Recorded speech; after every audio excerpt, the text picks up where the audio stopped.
En medio de una tormenta de nieve que aullaba como un lobo herido en las montañas de Nuevo México, la viuda anciana, doña Elena, se acurrucaba junto a la chimenea de su humilde cabaña. El viento azotaba las paredes de madera con furia implacable, y el frío se filtraba por las rendijas como dedos invisibles que buscaban robarle el último aliento de calidez a su cuerpo frágil. A sus 75 años, Elena había enfrentado muchas tormentas en su vida, pero esta parecía decidida a engullir el mundo entero, borrando los contornos de las colinas y los pinos que tanto amaba. Su marido, José, había muerto hace 10 años en una nevada similar, atrapado en una avalancha mientras buscaba leña para el invierno. Desde entonces, la soledad se había convertido en su compañera constante, un peso invisible que la acompañaba en cada amanecer y atardecer. Esa noche, mientras removía las brasas con un atizador oxidado que había pertenecido a José, un golpe seco en la puerta la hizo saltar de su asiento. El corazón le latió con fuerza. ¿Quién podría estar afuera en una noche como esta, cuando hasta los animales salvajes se refugiaban en sus madrigueras? Pensó en ignorarlo, en fingir que no había oído nada, pero el golpe se repitió, más urgente, más desesperado, como un grito ahogado en el vendaval. Con manos temblorosas por el frío y los años, Elena se levantó lentamente, envolviéndose en su manta raída tejida con lana de ovejas que ella misma había criado en tiempos mejores. Se acercó a la puerta, el piso de madera crujiendo bajo sus pies descalzos. Al abrirla apenas una rendija, una ráfaga de viento helado la golpeó en el rostro, trayendo consigo copos de nieve que se derretían al instante sobre su piel arrugada. Fuera, bajo la luna pálida que asomaba entre nubes rasgadas, vio figuras envueltas en pieles y mantas improvisadas, tiritando como hojas en el otoño. Eran indios apache, al menos 20, con rostros curtidos por el sol implacable de las praderas y el viento cortante de las montañas. Sus ojos, oscuros y profundos, brillaban con una mezcla de orgullo ancestral y agotamiento puro. Sus ropas estaban cubiertas de escarcha, y algunos se apoyaban en los hombros de sus compañeros para no caer al suelo congelado. Uno de ellos, el que parecía liderar el grupo, dio un paso adelante y murmuró en un español entrecortado, aprendido tal vez en misiones o en tratos con colonos: «Por favor, señora, el frío nos está matando. Solo un rato, para calentarnos las manos y el alma». Elena dudó, su mente inundada de recuerdos y temores. Había oído historias de los apaches desde niña, guerreros feroces, guardianes de las tierras ancestrales, a veces en conflicto sangriento con los colonos como ella y José. Pero en esos ojos no vio la amenaza de las leyendas, vio solo la misma vulnerabilidad que ella sentía en su vejez, la misma lucha contra un mundo indiferente. Recordó las palabras de su madre, una mujer piadosa que le había enseñado: «La bondad no pregunta de dónde vienes, solo ve el sufrimiento». Con un suspiro profundo que empañó el aire frío, abrió la puerta de par en par. «Entren, rápido, antes de que el diablo se lleve todo el calor de esta casa». Los apaches entraron en tropel, agradecidos y silenciosos al principio, ocupando cada rincón disponible de la pequeña cabaña. El espacio era reducido, una sala principal con la chimenea como centro, una cocina improvisada con una mesa de madera astillada y un dormitorio diminuto donde Elena pasaba sus noches insomnes. Ella les ofreció lo poco que tenía en sus alacenas: sopa de maíz recalentada en la olla de hierro que colgaba sobre el fuego, pan duro remojado en leche de cabra, y mantas viejas que olían a lavanda seca. Ellos se sentaron en el suelo, alrededor de la chimenea, descongelando sus cuerpos entumecidos por el frío asesino. Uno de los más jóvenes, un muchacho de no más de 18 años con el cabello largo trenzado, tosía con fuerza, un sonido ronco que resonaba en la habitación como un eco de muerte. Elena, movida por un instinto maternal que nunca había podido ejercer plenamente, pues sus hijos se habían ido jóvenes, le preparó una infusión de hierbas medicinales que su abuela le había enseñado en México: salvia y manzanilla para calmar el pecho y ahuyentar la fiebre. «Toma esto, hijo», le dijo, extendiendo la taza humeante con manos que aún temblaban. «Te ayudará a respirar mejor».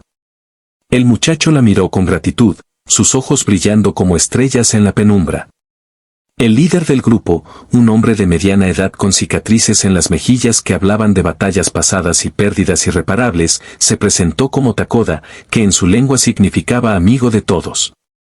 Somos nómadas de la tribu Mezcalero, explicó, su voz grave y resonante. Huyendo de la tormenta que destruyó nuestras tiendas en el Cañón Rojo. Nuestras mujeres y niños están a salvo en un campamento lejano, pero nosotros nos perdimos en la nieve. Gracias, abuela Blanca, por abrirnos su hogar. Elena sonrió débilmente, sentándose en su mecedora junto al fuego. No soy abuela de nadie, solo una viuda solitaria que ha visto demasiados inviernos. Pero todos somos hijos de la misma tierra, ¿no es así? El frío no distingue entre pieles rojas o blancas. Takoda sintió, y poco a poco, el silencio se rompió con historias compartidas, como si la calidez del fuego hubiera derretido no solo el hielo de sus cuerpos, sino las barreras entre ellos. Elena les habló de su vida con una honestidad que sorprendió incluso a ella misma. Contó cómo había llegado a estas montañas con José, un minero mexicano lleno de sueños de oro y aventuras, huyendo de la pobreza en su pueblo natal. Habían construido la cabaña con sus propias manos, piedra a piedra, tronco a tronco, en un tiempo en que el oeste era un lienzo en blanco para los valientes. Les describió las noches de baile bajo las estrellas, las risas compartidas alrededor de la mesa, y el dolor agudo de perder a José en esa avalancha fatal. Me dejó sola con mis recuerdos y un corazón roto, confesó, su voz quebrándose ligeramente. Mis hijos, 2 varones fuertes como su padre, se fueron a las ciudades del este, uno a Chicago por trabajo en las fábricas, el otro a Nueva York soñando con ser escritor. Me escriben cartas de vez en cuando, pero el vacío permanece. Los apaches escuchaban con atención, sus rostros iluminados por las llamas danzantes. A su vez, compartieron sus leyendas ancestrales. Takoda narró historias de espíritus guardianes que habitaban en las rocas sagradas, de danzas que invocaban la lluvia para fertilizar la tierra árida, y de la lucha eterna por preservar su cultura contra el avance implacable de los ferrocarriles, las minas y las leyes impuestas por el gobierno blanco. Somos como el viento del desierto, dijo Takoda, libres y eternos, pero a veces perdidos en tormentas que no creamos. Otra apache, una mujer mayor llamada Nisoni, que significa bella en su lengua, habló de las reservas donde vivían confinados, de la pérdida de sus tierras ancestrales y de la resiliencia de su pueblo. Elena escuchaba fascinada, su mente abriéndose como una flor al sol. Nunca había interactuado así con los nativos, siempre los había visto desde lejos, como sombras misteriosas en las colinas distantes. Pero esa noche, en la intimidad de su cabaña, vio humanos, no extraños. Un momento de profunda realización la golpeó, la soledad no discriminaba razas ni culturas, era un mal universal que todos combatían a su manera. En esa conexión inesperada, encontró un bálsamo para su alma herida. A medida que la noche avanzaba, el grupo se relajó. Algunos apaches cantaron canciones suaves en su idioma, melodías que evocaban ríos y montañas, y Elena se unió tarareando, aunque no entendiera las palabras. El joven con la tos, llamado Chaitón, mejoró visiblemente, y le regaló a Elena una pequeña piedra tallada con símbolos apache, un amuleto para la protección. Para que los espíritus la cuiden, como usted nos cuidó, dijo. Elena lo aceptó con lágrimas en los ojos, sintiendo una calidez que no provenía solo del fuego. Pensó en José, en cómo él siempre había dicho que la verdadera riqueza estaba en las personas, no en el oro que nunca encontraron. Esa noche, por primera vez en años, no se sintió sola, se sintió parte de algo mayor, un tapiz humano tejido con hilos de compasión.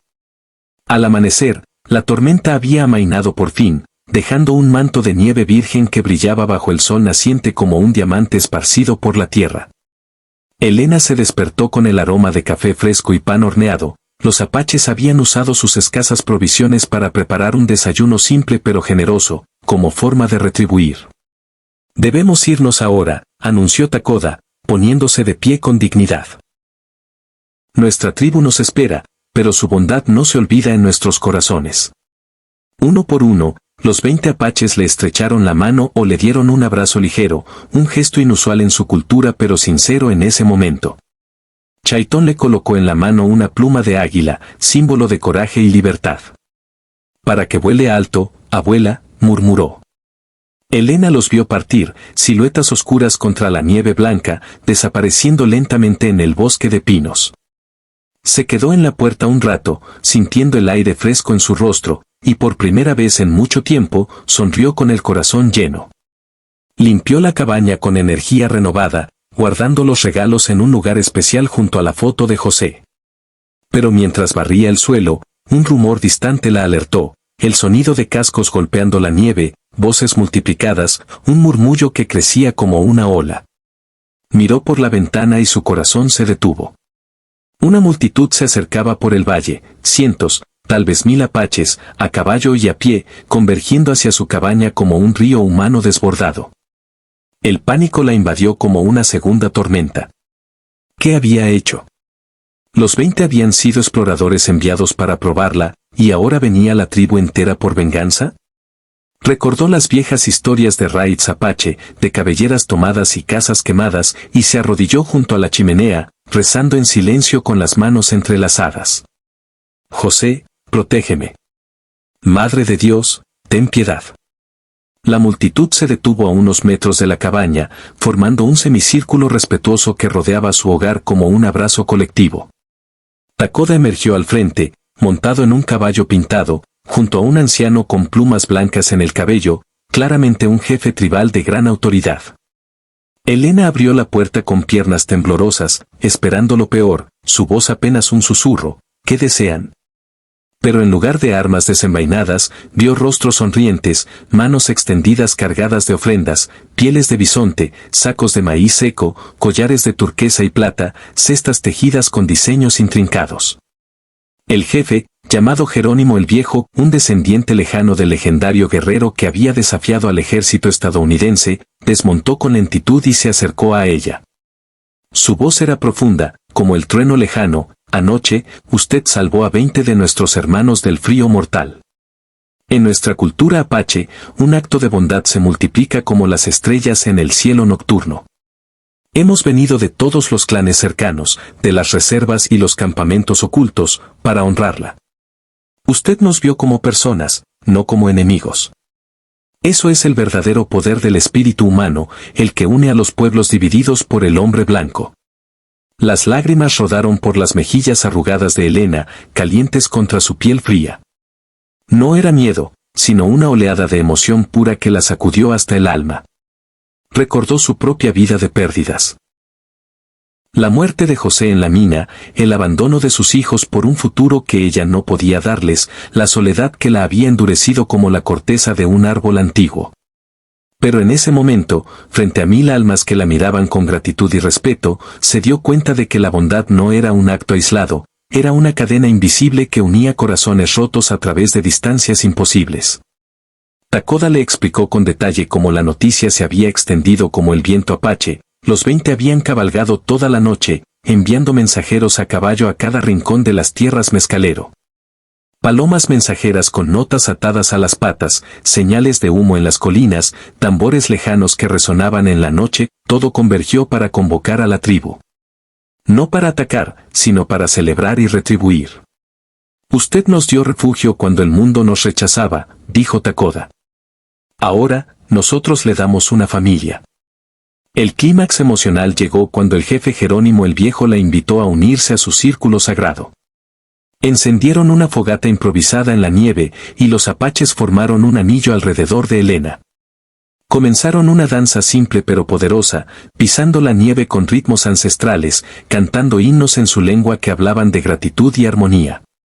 Elena, con sus pasos torpes pero llenos de vida, se unió al centro, tomada de las manos por Nisoni y Chaitón. Sintió una transformación profunda, ya no era solo una viuda olvidada en las montañas, era una puente entre mundos, una abuela adoptiva de una nación entera. Las lágrimas fluían libremente, mezclándose con la nieve derretida, y por primera vez, sintió que José la miraba desde el más allá, orgulloso. La multitud se quedó todo el día, transformando el claro nevado en un festival de unión. Compartieron comida abundante, venado asado en las brasas, tortillas de maíz azul preparadas por las mujeres apache, frutas secas y té de hierbas. Elena les contó más historias de su juventud en México, de las fiestas de Día de Muertos donde honraba a los ancestros, y ellos le enseñaron palabras en su lengua, oso, que significa armonía y belleza en la vida, si le echa ahí, familia extendida. Niños apaches correteaban alrededor de la cabaña, riendo, y Elena les dio dulces que guardaba para Navidad. Un herrero apache reparó su atizador oxidado, forjando un nuevo mango con diseños de águilas. Otro grupo construyó un corral improvisado para sus cabras, asegurando su sustento.